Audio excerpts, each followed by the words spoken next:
Ah, ce que j'aimerais me faire masser. Je suis toute rouillée. Faut vraiment que je reprenne le sport. Ah mais de toute façon, j'ai le temps de rien faire, laisse tomber.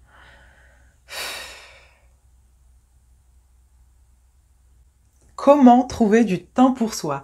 Hello, j'espère que vous êtes en pleine forme. Ici Soraya Oulepsir, thérapeute, coach bien-être et formatrice experte stress et burn-out.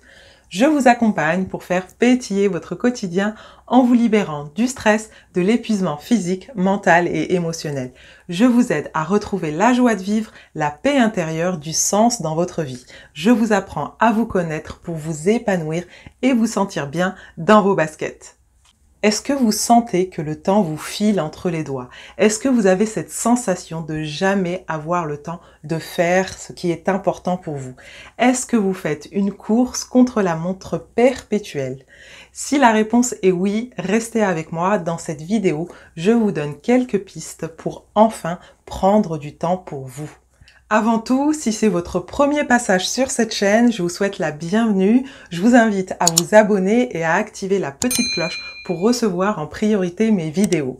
Vous pouvez aussi évaluer votre niveau de stress à l'aide du quiz dont vous trouverez le lien dans le descriptif sous cette vidéo. Et pour plus de contenu, je vous invite à me rejoindre sur mon compte Instagram Soraya Oulepsir. S'il y a bien une phrase qui revient sans cesse, que ce soit dans mon entourage ou chez les personnes que j'accompagne, c'est « j'ai pas le temps ». Pas le temps de prendre soin de moi, de faire du sport, de mener à bien des projets, de passer du temps en famille. Finalement, les gens n'ont plus le temps de rien faire. Cette phrase, je l'ai répétée des centaines de fois lorsque j'étais assistante de direction.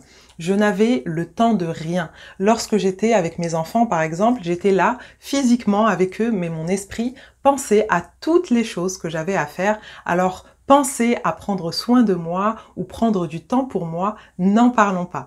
Cette course contre la montre génère un stress de folie, de la culpabilité, puisque nous ne profitons pas des choses essentielles, ce qui peut nous mener insidieusement à un épuisement physique, mental et émotionnel.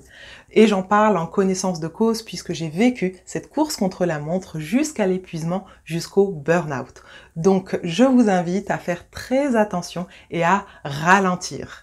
Chaque minute passée dans notre vie ne reviendra jamais et en réalité, il ne tient qu'à nous de prendre le temps dont nous avons besoin pour faire ce qui est important pour nous. C'est à nous de définir nos priorités et de nous organiser pour utiliser notre temps à bon escient et surtout pour vivre dans le moment présent, car finalement, quand on réfléchit bien, courir après le temps nous empêche de vivre les choses les plus importantes et d'apprécier l'instant présent. Ne laissez surtout pas le manque de temps devenir une normalité. Je vous invite à supprimer de votre langage la phrase « je n'ai pas le temps » et de la remplacer par « je ne prends pas le temps ». Parce que c'est la réalité et vous verrez, ça fait toute la différence.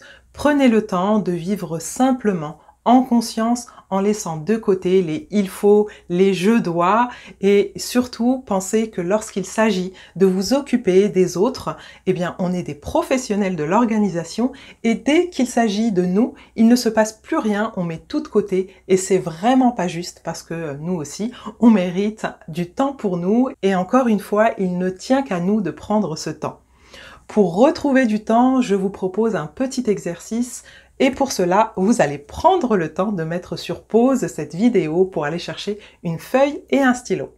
Si c'est bon pour vous, vous allez dans un premier temps faire 2 colonnes sur cette feuille et lister dans la première colonne toutes les choses que vous voudriez faire et pour lesquelles vous ne prenez pas le temps pour les identifier et les conscientiser.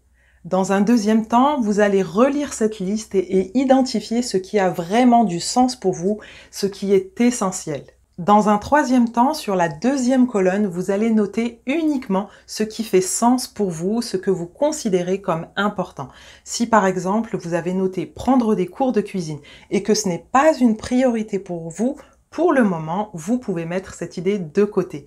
Vous allez répertorier dans cette deuxième colonne uniquement les choses prioritaires. Les cours de cuisine, si ce n'est pas une priorité, vous y reviendrez plus tard quand ce sera le bon moment. Il n'y a que vous qui puissiez clarifier cette liste en sondant votre cœur et en faisant preuve d'authenticité envers vous-même. Vous êtes la seule personne à pouvoir décider de ce qui est essentiel pour vous sans culpabiliser, sans vous dire « Ah bah j'aimerais faire telle chose mais je n'aurai jamais le temps ». Ayez vraiment une intention positive en faisant cette liste. Ensuite, vous allez relire cette deuxième colonne et vous demander pourquoi jusqu'ici vous n'avez pas fait toutes ces choses si importantes. Demandez-vous si c'est réellement par manque de temps ou est-ce que vous procrastinez parce que ces choses vous demandent un changement trop important dans votre quotidien, vos habitudes et que vous avez peur de ne pas y arriver parce que c'est challengeant et ça vous semble difficile. Vous faites sûrement des choses bien plus difficiles dans votre quotidien. Vous vous occupez de vos enfants, de votre maison, de votre conjoint. Vous travaillez et pour ça, vous vous organisez et vous trouvez bien le temps parce que vous vous dites que vous avez le devoir de le faire. Et j'ai envie de vous dire que vous avez également le devoir de faire ce qui est important pour vous parce que vous êtes la personne la plus importante de votre vie. Si par exemple vous avez envie de faire du sport mais que vous n'en avez pas fait depuis des mois voire des années parce qu'entre-temps vous avez eu des enfants et que maintenant faire du sport vous demande plus d'énergie et d'organisation, cela n'est pas pour autant impossible si vous souhaitez vraiment reprendre le sport. Et c'est valable pour toutes vos envies. Donc remettez vos besoins et vos envies en priorité et arrêtez de faire passer les besoins des autres avant les vôtres. Autorisez-vous à prendre ce temps, que ce soit pour vous, vos projets et tout ce qui vous fait vibrer. N'oubliez pas que le temps que vous allez vous accorder reflète l'amour que vous vous portez. Cet amour dont tout être humain a besoin vient nourrir l'estime de vous et plus vous nourrissez cette estime de vous, mieux vous vous sentez dans votre peau. Et ce n'est pas utile de chercher la perfection. Si vous avez en tête de courir 1 heure et que vous ne pouvez vous dégager qu'une demi-heure, eh bien c'est déjà très bien. Pas la peine de vous dire « Ah bah non, si j'ai pas 1 heure pour moi, eh bien c'est pas la peine ». Peut-être que vous allez reprendre le sport en courant qu'une demi-heure et puis en y prenant goût, vous allez finalement réussir à vous dégager plus de temps. L'essentiel est de faire ce que vous pouvez maintenant et d'ajuster au fur et à mesure. Et la dernière chose que je vous invite à faire, c'est de prendre un agenda et d'y insérer ces choses importantes en mettant bien le jour et l'horaire que vous avez choisi. Je reprends l'exemple de la course. Si vous décidez de courir le mardi et le vendredi à 18 h, notez-le dans votre agenda pour que ce soit visible. Prévenez vos enfants et votre conjoint, ne trouvez plus d'excuses, faites-le, prenez ce temps pour vous sans culpabiliser, vous le méritez. Voilà, j'espère sincèrement que vous allez enfin prendre du temps pour vous. Dites-moi en commentaire ce que vous allez faire de ce temps que vous allez prendre pour vous. Je suis curieuse de savoir. Si vous avez des questions, vous pouvez me les poser en commentaire de cette vidéo. J'y répondrai avec beaucoup d'attention. Merci d'avoir regardé cette vidéo jusqu'au bout. Si elle vous a plu, pensez à me mettre un pouce bleu, ça fait toujours plaisir. Et si ce n'est pas déjà fait, abonnez-vous à cette chaîne. Activez la petite cloche pour recevoir une notification dès que je poste une nouvelle vidéo.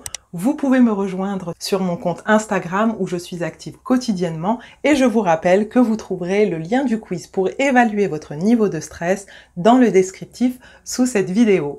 En attendant, je vous dis à bientôt pour une nouvelle vidéo. Prenez soin de vous et n'oubliez pas qu'à l'intérieur de vous aussi se cache une femme pétillante qui mérite d'être révélée.